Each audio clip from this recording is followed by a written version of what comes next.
Help me, my brother, can you lend me a hand as I walk through this land of confusion? If we give to each other, then there's nothing to take. Let's live life for the moment before it slips away.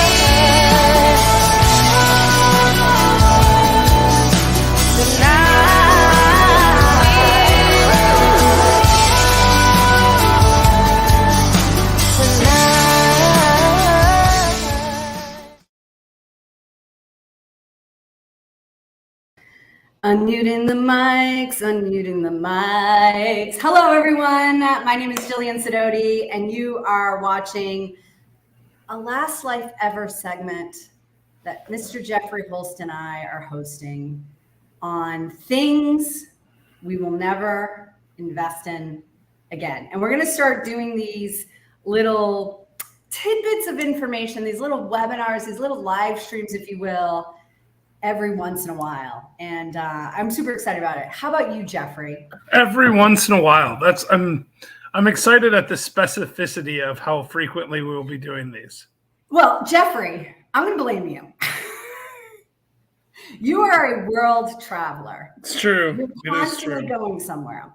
When our team asks us who's available, I am regularly available. And Jeffrey, I hate to break it to you, but you are regularly not available. That's true. I don't have anything else to say about that. That's actually true. That is actually true. I am regularly not available, although I am available right now. So maybe we should get started on today's topic. What do you think about that? I would love to get started on today's topic, but before we do that, I want to talk about what you've been doing, which is the Kind Morning Challenge. We've been both doing the Kind Morning Challenge. I have to be honest, Jeff, I haven't been as good as you. And the reason is because I got the big C, not cancer, the other C, COVID. And it kind of threw me for a loop. That makes sense to me. Yeah. So I haven't been as good at it. But tell everybody what the Kind Morning Challenge is about and how they can participate and why they should participate in the Sure. So I think we're on day 28, maybe 29. I have to count again to know for sure. But the Kind Morning Challenge is a 40-day challenge where you do basically three things. One, you do a random act of kindness every single day. Two, you do 40 minutes of investing in yourself. So you pick something and work on it. Like I've been working on Spanish for the last 30 days or so, 40 minutes a day. And I feel like that's really helpful. And then the third thing you do is you give something up, the N and the D. It stands for no distractions, or in my case, no drinking. So I haven't been drinking for the last 30 or so days either.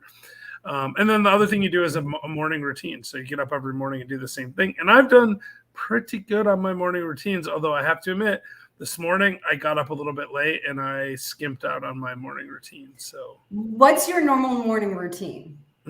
So I try to wake up. I drink a glass of water, actually amino acid supported water. So I have like a supplement I drink. Then I go outside and I stand barefoot on the ground and get my grounding in. So 20 minutes staring at the ground, pretty much. Like ever since we talked about that last time, now my TikTok feed is filled with grounding videos. I just watched a documentary on YouTube about grounding and earthing. Oh, where they really? talked about it. Yeah, it was about an hour and 20 minutes long. Pretty good. Yep. Oh, wow. That's a long documentary about just standing on the ground. Yeah, I mean, there's some science in it and some tests that they did and things like that. But yeah, it was pretty interesting.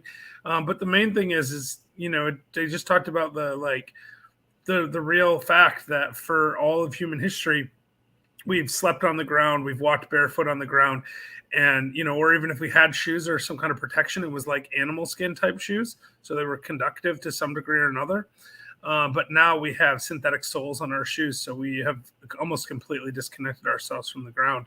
And there's acts as a natural battery, and it regulates our own electrical system. So, my youngest son must be very well balanced, because I send him to every day to school with shoes, and every day he comes home with no shoes. Yeah. Well, it's funny though, like it always felt kind of hippie like to walk around with no shoes on, to me. But those people tend to be the, happy, balanced sort of people too. So maybe there's something to be said about that. Yeah. For sure. All right, everybody, if you guys want to join our future Kind Morning challenges, or you just want to jump in right now, you can go to this link, bit.ly/Kind Morning, and sign up. And we'll also update you on all things Last Life Ever. If you want to see streams like this more often, you can tell us what you want to see. You can ask us questions, all that other good stuff. So go and sign up at bit.ly/Kind Morning. Alrighty, Jeff, for the moment everybody's waiting for. Today, we're talking about deals we would never invest in again. And that sounds right. Yeah. And the thing is about this is it implies that we've invested in these deals and learned our lesson. So maybe we could teach other people not to do what we have done. Now, I have probably made I know I have. I've made more bad investments than you, for sure. Well, you probably made more investments than me too. Yeah. And that's sure. Maybe not. But if we talk about investing outside of your own control, the one difference is, right, most of the stuff that I invest in is stuff that I personally, manage or operate, right. or it's a very tight circle of people, like, Brian or Travis is managing or operating. It's someone who's really close with me, versus investing in someone else's deal, which, I've done that too. And that hasn't always worked out as good as when I've stuck close to home. Right. So great point. And the thing is, if you control it, then you only have yourself to blame, right? Or I don't know, sometimes things happen. Things happen, but at least when you're in control, you're more responsive to it, and you don't have to, you get rid of one risk point, right? The risk point is you have a bad operator. Now, of course, if you're a bad operator, you don't get rid of that risk point, but if you are, maybe don't buy real estate. You don't know what you're doing. I'm the opposite. I've done deals on my own, and the deals I've done on my own have always made me money. So to your point, that's, taking out that risk point, and it's got to be coupled with knowing what you're doing, right? And it's funny, when I'm writing a check to myself to do a project, I get more scared and more vigilant. And so I've never lost money on a deal that I did that I had control over. I feel like sometimes it's just because if you're making an investment, you're like, oh, that person's smart, I can just give them the money. And then you kind of tune out and forget about it. And if you don't do proper due diligence, it's going to be a problem, right? Just because you like someone doesn't mean they're a good operator. Just because they're a good operator doesn't mean they have a good project. So you need to still be studying up on the deals you're doing. And I learned that lesson hard. If I were going to say there was a thing I would never invest in again, it would be someone else's apartment building deal when I don't know all the GPs. That would be my number one thing. If I'm going to so that is one of our points, is unvetted and inexperienced general partners. I have not necessarily had this experience. I have had experiences where I've had other issues with general partners, which we'll get into, but I don't think I've ever invested in an unvetted or inexperienced general partner. Have you? Yeah. So, it worked out okay-ish, but so we invested in this apartment building, and I met one of the GPs, and I thought he seemed really great. And he was telling me about his partners and how great they were. And I took his word on it. So I didn't know, and frankly, the guy that he was telling me about had a name that made him sound like he was a 65-year-old man, with tons of experience, but he was actually a 23-year-old kid that had no experience. I didn't know, but you hear a name like that and you're like, I don't want to say his name in case they're listening, but you hear a name Like, it wasn't, it was like, it would be like if his name was like Dorothy or something. It wasn't that, but like, you assume Dorothy's not a child, right? Like you assume that she's grown up since the Wizard of Oz days or whatever, right? Because it's just not a common name anymore. And it was a thing like that where I just assumed the person was older than they were, and I didn't really look into it, and the deal seemed okay on paper. But you know what? It was an apartment building that we bought 4 years ago. We sold a year ago, and we barely made any money. Think about that. Isn't that crazy? That's terrible. Like the best possible time to buy and sell an apartment building in history, that window, and we just squeaked out a tiny little bitty profit. That shows you how, it doesn't matter. Timing isn't everything, right? Like being in the wrong deal can hurt. So so that's definitely my number one, I would not do again, is invest with someone I don't really fully understand their experience and expertise. It's funny though, because I actually invested in a couple of deals in Texas with the same sponsor who were very experienced. And unfortunately, on one deal, again, very similar story to yours, bought before the pandemic, sold after the pandemic, made no money. I got my money back, but I made no money. And it was like at that time, I thought, I'm never investing with this group again.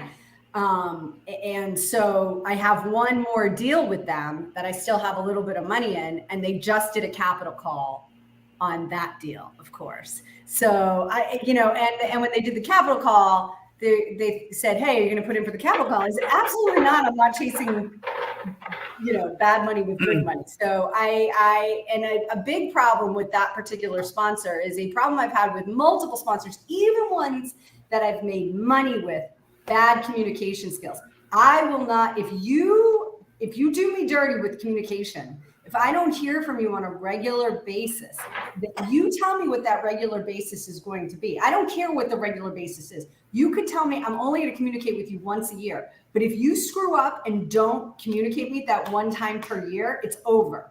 It's over, Johnny, because I'm never investing with you again. And I literally made a lot of money with one of my friends, but her communication with me was so bad. It just led me not to trust her. So folks, if you're out there and you're trying to raise capital, the thing you really need to do is you need to set those expectations of the investor appropriately and then act accordingly, right? If you don't tell the investors when you're going to communicate with them, they're going to make the assumption that it might be once a month or once a quarter. But if you don't follow up and do those communications, you're dead in the water. So set the expectation and follow through. I literally have a sponsor I have been invested with since 2013. I invested very little amount of money, super tiny little amount of money. They told us straight up front, we're not going to communicate with you. We will give you a report at the end of the year with your taxes, and that's it. They told us that. And my money has quadrupled. It just keeps rolling and rolling and rolling. So, it's not how much you communicate, it's how much you tell someone you're going to communicate, and then do you actually do that. And when things get bad, the worst thing you can do is to shut down and not communicate with your investors. Yeah, and a lot of people seem to be doing that right now, right? They're kind of hiding out, not saying what's going on, because, and it's not even that it's that bad for most people right now. It's just, it's a little bit choppy and a little bit hard. And then you're like, oh, we'll just wait and see what happens before we say anything. And not a good strategy. So, which actually leads me to a deal that I'm in right now with a tech and software development company. Jeff, you said that you would never invest in a tech software company. I invested in a tech software company. I actually invested a lot of money, I'm sad to say, and it's not going well.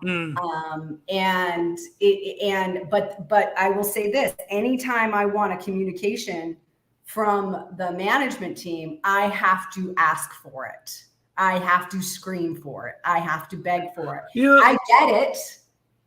I eventually get it, but they respond to my yelling at them, but they don't otherwise communicate. that was a big mistake on my part. Right. Well, so, the one thing I can say after running a tech company for a little while is that it's a space that's really demanding of your time. And so, things like communications can easily fall through the cracks. That's not an excuse, of course, like you need to be on top of that.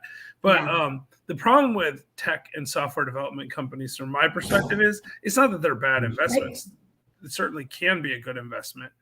But the problem for me was I don't understand it well enough. So it's really a function of lack of knowledge. Like I thought I knew what I was doing. We spent a lot of money on it, and we lost a bunch of money because we didn't have a model that we knew how to take to market. Like, we had a good product, we just didn't know how to market it. And so I wouldn't personally try to run a tech company again, because I don't have the energy to put in the amount of effort that I need to get the knowledge that I would need to be able to properly do it. That's not to say I wouldn't possibly invest in a tech company in the right circumstance. Like if Elon Musk was my brother and he was like, "Hey, you want to invest in my company?" I might say yes. But I don't know. Yeah. All right. Yeah, sure. We'll go with that. But, and honestly, the person I invested with was a very trusted person. So yeah, it's a disappointment and it happens, but that's the risk you take when you take in investors. Now, another big mistake I made, even though this was my rule. By the way, guys, if you guys set up rules for yourselves when it comes to investing and you say, these are my rules for investing, and then you break those rules because that person's a nice person or the deal looks good otherwise, then you only have yourself to blame if it goes wrong. And that's what happened in this particular case. When I invested in a deal with too many general partners or a large management team, I invested in a deal that you know about, Jeff, with a very well-known real estate, education group. I don't know why I'm quoting. It is. It's an education group, for sure. Education group, a very well-known education group. And the person who brought me the deal they were one of many general partners. And they brought me the deal and asked me, would you please invest? And we'd really love to have you as an investor, blah, blah, blah, blah, blah, all the things you say to an investor to get them in. And I like this guy, and he's a nice guy, and I knew him and his wife, and they were good people. But on this same general partnership team was this these partners from this education company, along with multiple other people, were part of the general partner team. And I literally said to the guy who brought me the deal, how is everybody supposed to get paid here? You have like 10 general partners. How are we going to make money?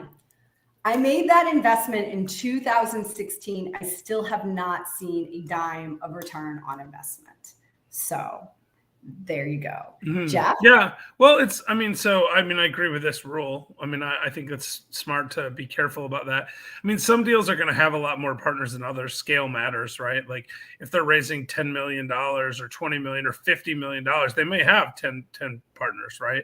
And there might be reasons for that in those kind of deals. But, if you can't understand why the team is as large as it is, or if it's just that large because they need to raise money perpetually, that's a problem. Right? Like if they're having trouble raising the money, and so they're just bringing on more people to bring in their networks of potential investors. I get pitched this all the time. This is another thing I'll never do, is I'll never jump into an investment team with someone else just because they need money, right? Like I'm not going to jump in and be like, oh yeah, I'll bring my investors, because then I'm exposing my investors to that risk. So I better understand it. I say no all the time. Every once in a while, I look at one and think about it, because if it's the right deal, and there's maybe one other group involved, it might make sense. But I'm very, very cautious about that stuff. Yeah. Oh, yeah, for sure. And especially, I don't raise money for other people. I help people figure out how to raise money, and I constantly get asked, will you, join our team, be on the general partnership? You can, bring your investors. And it's like, no. I don't want to raise money for myself. Why would I want to raise money for you? No. If the deal doesn't speak for itself and you can't build your own rockstar money machine, then me being on the team is not going to help unless you want me to build the rockstar money machine for you, and then you can pay me for that. Sure. Otherwise, that sounds right to me. All right, what's the next thing that we would never do? What do we got? So this was yours, and you actually said specifically WeFunder. And so I did some research before I got on the Streamcat, this live stream, and I want to hear what you have to say about investing in crowdfunding startups and why. Yeah. So the main thing is like, I've invested starting when the Jobs Act came out, I think 2016 or something like that, right? Somewhere around there, I started investing in startups. I've invested in, I don't know, maybe like, it's not a lot of money, right? It might be $20,000 spread out over all that time, 6 years, 7 years, whatever it is. And it's spread out $500, $1,000 max per company, stuff like that. So it's, maybe 20 different companies.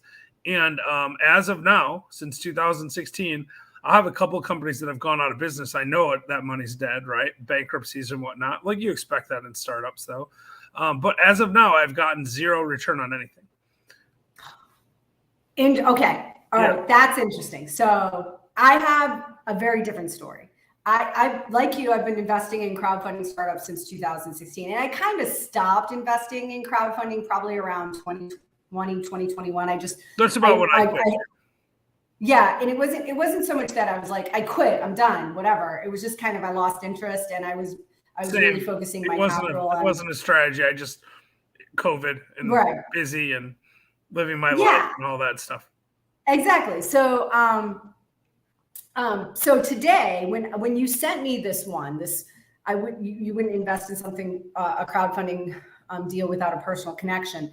When you sent me this one, I thought I'm going to go look at the deals that I've done and see how successful they've been. Now, I've invested in Start Engine, WeFunder, Mainvest, and I didn't have time to look at Republic. I can't remember if I invested in Republic, but Start Engine and WeFunder are the two main platforms. Yeah, I've done both Start Engine and WeFunder.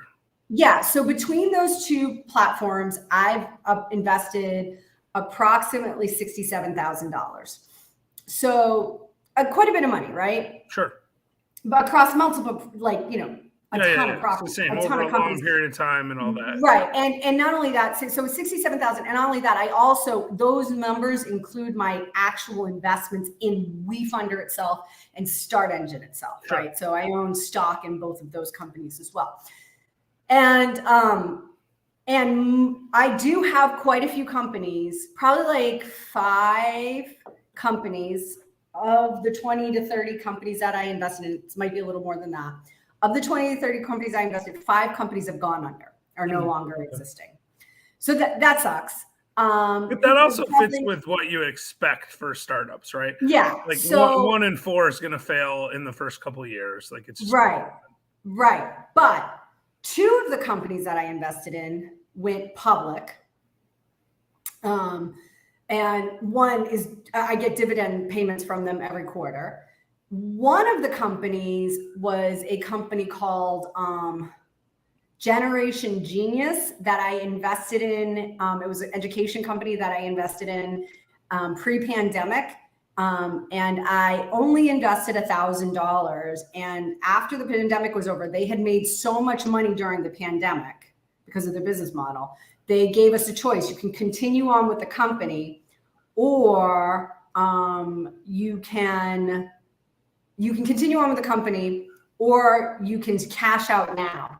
And the cash out was 6x my money. So I got $6,000 for that $1,000 investment.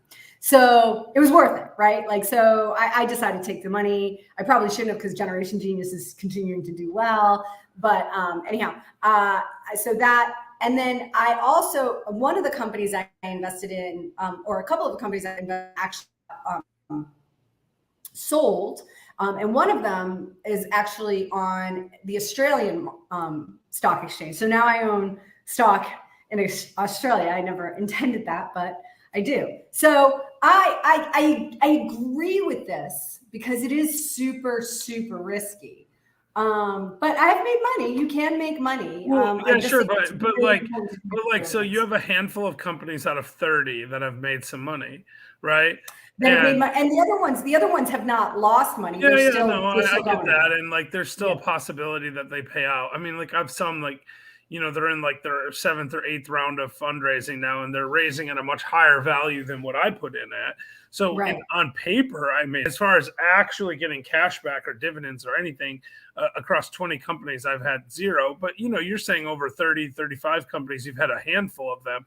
So, really, from my perspective, like, unless you have a very long window and you really believe in the product, it's not like a particularly good investment strategy. Um, Oh because it's, no, not for yeah, short term. yeah, and even then, it's not like the companies that have, like, I'll give you an example. There was one company I invested $1,000 in, and this is the only time I ever got any money back. They did their raise, and then right before the raise closed, they had somebody come in and buy all of the equity, and they just refunded everyone their money. Yeah, I had that And happen a couple yeah, times. and I think that that's actually indicative of how silly of an investment strategy this is, because what's happened is the really good deals are getting soaked up by the big money, and the kind of crap deals are getting left for the rest of us. So Yeah. I don't mind doing it. Like, I invested in this ginger liqueur company because I really like their ginger liqueur. Like, it made me happy. Like, I invested, $500 or something, and then I got a tour of the company. Like, I called the CEO up and, like, I am an investor. I want to come see your facilities and stuff. So to me, that was worth it. But like, for the most part, it hasn't been a winning strategy. Now, I have a few that I think there's a couple of them that I invested in a long time ago that are still around. They seem to be doing well. Their monthly reports are really good. They could turn into something really good, but like, nothing yet. Jeff, you've said it all. You said you wouldn't invest in unvetted, inexperienced partners again. Deals with too many general partners. I won't invest in management with bad communication skills. Yeah. I don't think either of us are looking at crowdfunding startups anytime soon, unless it's like something really amazing. Like, actually, there was one thing I invested in the like where I stopped investing in crowdfunding and then I restarted. There was one thing I did invest in because I thought this is cool. Yeah. And it was biodegradable plastic. Oh yeah, I'm a fan of that. I mean, and that's the thing. Like I said, without a personal connection is what I said. So like, I have friends that are in this field, and if I really believe in what they're doing, then I might and there's a couple of people in San Juan I know that are about to do some crowdfunding stuff, and I'll probably put in because I want to support them. But I'm looking at that as more like a GoFundMe that maybe at some point might pay off at some point. Right? Yeah. Like I'm like, if I lose this money, if I invest $1,000, I'm okay with it because it helps my friends out. And then if it turns out that I get some 1,000 or plus back, then that's even better.